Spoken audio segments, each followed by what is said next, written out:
डायन का बदला भाग 4। बुढ़िया से सुनी कहानी के बाद मेरे मन में डर और जिज्ञासा दोनों भर गए थे। मुझे अब यह पता था कि बीना ही असली डायन है, जिसने अपने परिजनों की मौत का बदला लेने के लिए गांव वालों को डराना और मारना शुरू किया था। मैंने तुरंत मनोज के घर की तरफ कदम बढ़ाए। मनोज को बचाना अब मेरी प्राथमिकता थी। मनोज का घर गांव के बाहरी किनारे पर था और जैसे ही मैं वहां पहुंचा, मैंने देखा कि घर के चारों तरफ अजीब सी हवा चल रही थी। हर तरफ एक खौफनाक सन्नाटा पसरा हुआ था। मैंने देखा कि घर के अंदर से कुछ आवाजें आ रही थीं।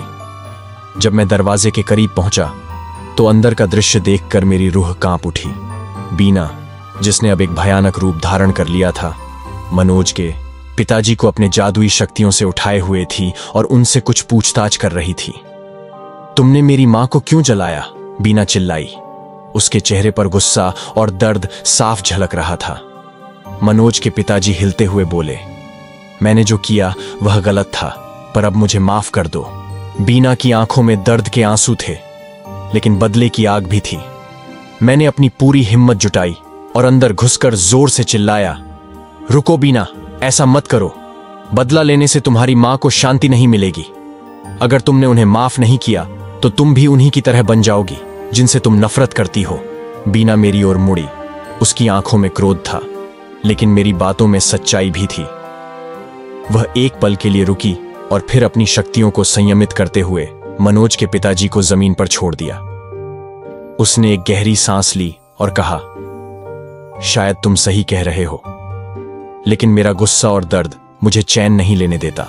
मैंने बीना के करीब जाकर कहा, तुम्हारी मां को जलाने वालों ने तुम्हें यह दर्द दिया, लेकिन उन्हें माफ कर देने से तुम्हारी मां की आत्मा को शांति मिलेगी और तुम्हें भी।